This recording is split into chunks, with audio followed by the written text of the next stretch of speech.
Package makes 2 quarts of Kool-Aid, Kool-Aid, 9 great flavors to make you love Kool-Aid, Kool-Aid. For the very best drink you ever made. Kool-Aid, Kool-Aid. Be sure that the envelope says Kool-Aid. You can give your youngsters a lot of pleasure with Kool-Aid. You know it's pure and good. It has the Parents Magazine seal. And it's so thrifty. A 5-cent package makes 2 full quarts. Just add Kool-Aid to water with ice. Add some sugar and stir. For the very best drink you ever made. Be sure that the envelope says Kool-Aid. Kool-Aid. Never trust his smile. Shalom, this is the brother Abaya. Back here once again. Before I get started, like always, I want to give all praises and glory to Yahweh Bahashem, Yahweh Shai Bahashem Rachahakadash. Double honors to my teachers, the elder apostles of Great Millstone. Shalom to the hopeful elect. Yeah, man, never trust his smile. Who's he? The so-called white man whose biblical nationality is Esau in the scriptures. Everything he comes with has a smile on it. Everything that's bad for you comes with a smile on it, comes with an undertone, of happiness and joy, when really it brings destruction and death. And we always talk about the crack epidemic and, the certain plagues that hit our inner cities, the ghettos, where our people dwell, but we never talk about the Kool-Aid epidemic, man. All right, I remember growing up, as a child, Jet used to drink that shit, for breakfast, lunch, dinner. And this lesson ain't, it's more than just talking about damn Kool-Aid, because the drink is actual poison, like straight up death poison in a packet. All right, cheap, you get it for very cheap, even until this day, in a packet. Give it to your little ones, destroy their minds, destroy their brains. But the tone of this lesson, the meaning of this lesson is to never trust his smile, because the devil, the so-called white man Esau, he doesn't come, like the devil. He ain't gonna come to you, hey, I'm an antichrist, or I'm the devil, I'm Satan. He doesn't come and tell you, look, man, I'm about to enslave you. He tries to befriend you, right? He comes with peace treaties. He comes with so-called kindness and being nice, right? Matter of fact, let me get a quick precept to back that up. Where is that at in Psalm chapter 55? Because the devil don't come to you as the devil. He comes to you and looking like this, the Kool-Aid man. This is Psalm chapter 55, verse 21.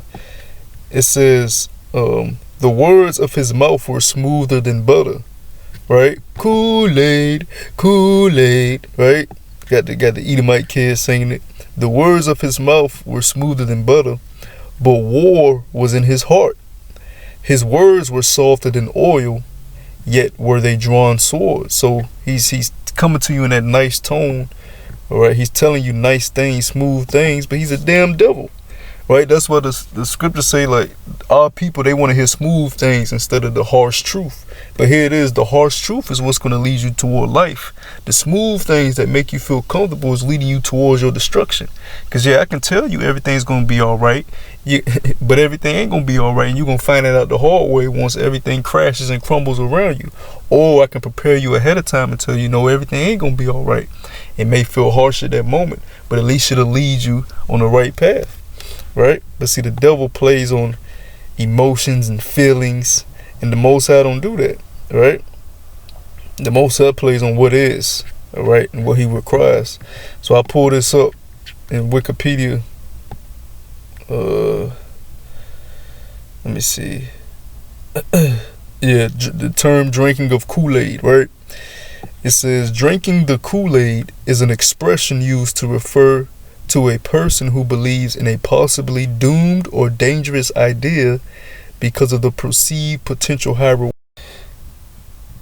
potential high rewards. The phrase typically carries a negative connotation, right? It can also be ironically or humorously to refer to accepting an idea or changing a preference due to popularity, peer pressure, or persuasion.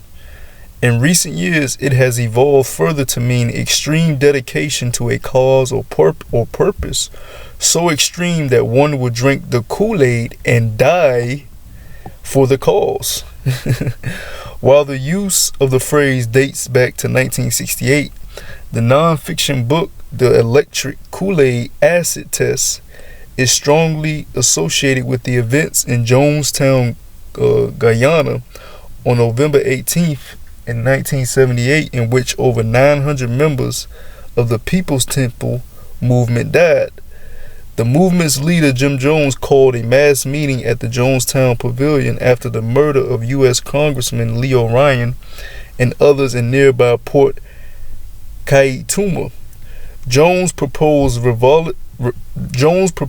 revolutionary suicide by way of ingesting a powdered drink mix made from Flavor Aid, later misidentified as Kool-Aid, that was lethally laced with cyanide and other drugs.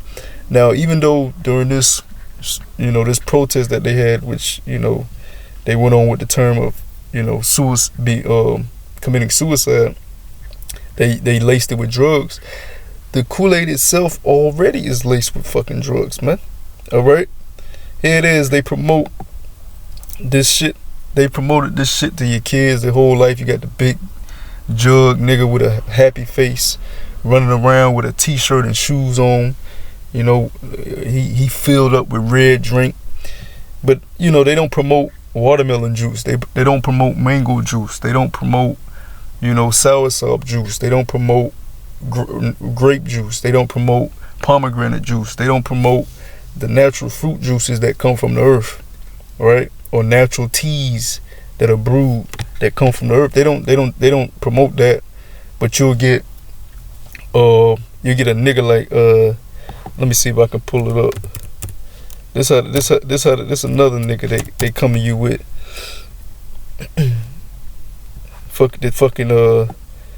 The fucking Cheetos, man. The nigga with the sunglasses. This dude here. Right? He come to you with the sunglasses, talking to you, brainwashing your kids. This is the stuff that you see on the commercials, right? Let me see if I can get I gotta be careful not to play certain stuff, because some of this shit be copyrighted. But you know what I'm talking about. The dude is all over the TV, right, to your kids. Eat me, and ain't nothing real about the cheese that's on them Cheetos, man. It's all chemicals, right? So reading back on this the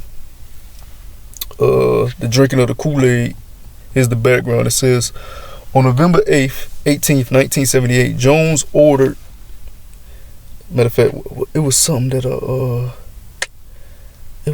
that wanted to get down here. Okay, yeah, let me drop down. It says the phrase drinking the Kool-Aid, as used to describe either blind obedience or loyalty to a cause, is considered offensive by some of the relatives of the dead and survivors who escaped Jonestown, right? 70 or more individuals at Jonestown were injected with poison, and a third, 304 of the victims were minors. Guards armed with guns and crossbows have been ordered to shoot those who fled the Jonestown Pavilion. So basically, this guy laced this Kool-Aid, and caused these people to be put to death. And majority of them were minors. But see how spiritual this thing actually is, man? Because the drink itself is nothing but powdered chemicals, man. Now, it inspired me to do the lesson of never trust this man's smile, because everything he comes with, is gonna seem beneficial to you, when in all actuality it's detrimental to you. You're right. We seen that firsthand with this wicked C19 potion that they made everybody, or tried to force everybody to put into their body, right? And you've seen, you know, that it was all for naught, you know. So as we get closer towards the end of this man's rulership, the end of this man's age, you can't trust a damn thing he says, man, because he's the goddamn devil that the Bible speaks of, man. Period. Yeah, right? Like the book of Sirach, chapter 12 and 10 says, never trust thine enemy, for like as iron rusteth, so is his wickedness, man. And that's the so-called white man. Now, I want to get Proverbs chapter 6 real quick. Proverbs chapter 6. And you best believe there is a such thing as the Kool-Aid epidemic. We talk, you know, there's a term that brothers use now, that, you know, one of the elders started using GMO babies, right? You know, for this new generation of kids coming up. But you best believe, you know, since we've been here in the land of America, we've been poisoned, man. Going all the way back to the plantation, the food they gave us, right? The slops they gave us.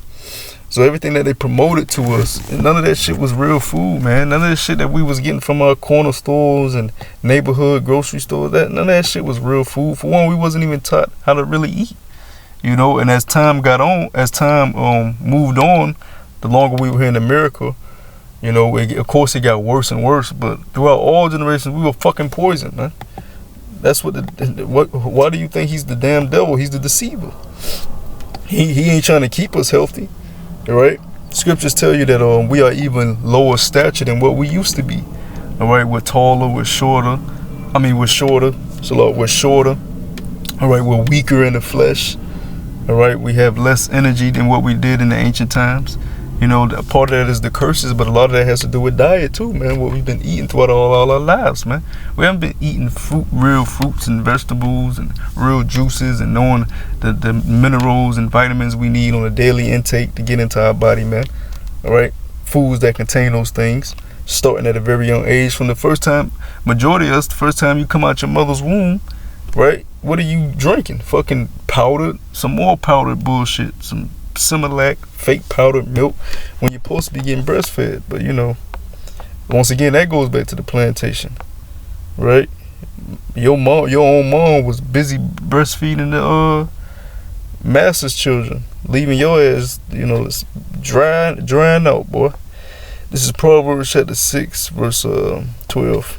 It says, a naughty person, a wicked man, walketh with a forward mouth. He winketh with his eyes. He speaketh with his feet. He teacheth with his fingers. Yeah, forward mouth, right? Confident in what he's saying, right? Loud, boisterous, right? But he's deceiving in every word that he says, man. All right. Verse 14, it says, forwardness is in his heart. He deviseth mischief continually. He soweth discord. And that's what he does. He deviseth mischief. All right. So he'll promote you one thing. He'll say one thing is good for you, or this is the benefit, but you know, it's mischief behind it. So now we're fastly approaching, you know, this whole thing with the charagma, all right, spoken of in the book of Revelation, that you can't buy or sell without it. Now we're heading fastly towards that, and you got this company that, you know, called Walletmore. They said they already had the technology completed. They already ready to, you know, push this thing, get into people's skin. They're just waiting on, you know, these companies to allow it, right, and these nations to get on board. But as they promote it, they're going to promote it as something convenient, as something for your benefit. But once again, it's to your detriment, not to your benefit, man.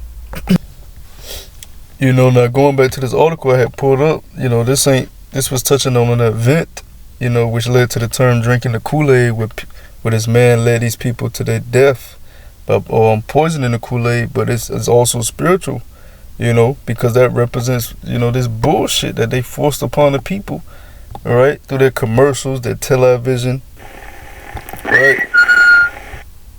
It's just what is this? See what this is real quick. Then I'm gonna get another scripture. YouTube TV has no hidden fees and includes unlimited DVR space. Here's a tale about the world's greatest Indian fighter. Young Colonel Joe led a cavalry charge against an Indian band that proved too large. Joe's troops ran off in full retreat from defeat. You know how? He made Kool-Aid. Kool-Aid, Kool-Aid, can't wait. Only Kool-Aid tastes so great. Kool-Aid, the little envelope that holds the great big drink. Makes you a pitcher full, quick as a wink. Pick your flavor from 9 different sorts. 5-cent Kool-Aid makes 2 quarts. Well, sir, soon Colonel Joe's only Indian war was to see who'd be... So you see them mocking Gad in his commercial. Yeah, that's nothing new. That's what they did back then. They still do it to this day anyways. But yeah, they had the purple color, the blue color, the lemon flavor color. None of that. It's the strawberry flavor, not one strawberry in that motherfucker. The lemon flavor, not one lemon in that shit. The orange flavor, not one natural orange is in it. Just fucking chemicals, man. Right? But this is what, we grew up drinking every goddamn day. A big pile of fake sugar and chemicals, man. That's all it is. Here it is. It's a packet full of fake sugar.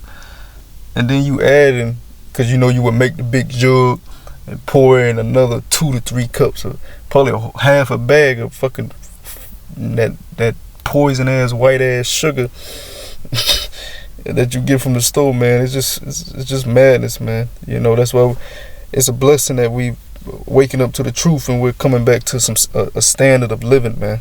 I want to get one more scripture. Let's get let me go back to Blue Letter. Let's get and I wanted to do this lesson because it's things that's how the devil operates. He's been operating like that. He comes to you, says, "Hey, this is for your benefit. I'm here to help." He's the goddamn devil, man. People expect this. Jake expect this man to show them, for him to show them that he's the devil. Oh, my neighbor Tom, he's never done anything wrong to me, nigga. If the man hates you, is he gonna show you that? Now some of them may, but majority of them are slick serpents that'll do shit behind your back, man. Right, wave in your face in the morning, then call the cops on you when you have a family cookout, man. But anyways, I'm gonna read the scripture and wrap this up. This is Micah chapter 2 verse 1. Woe to them that devise iniquity and work evil upon their beds.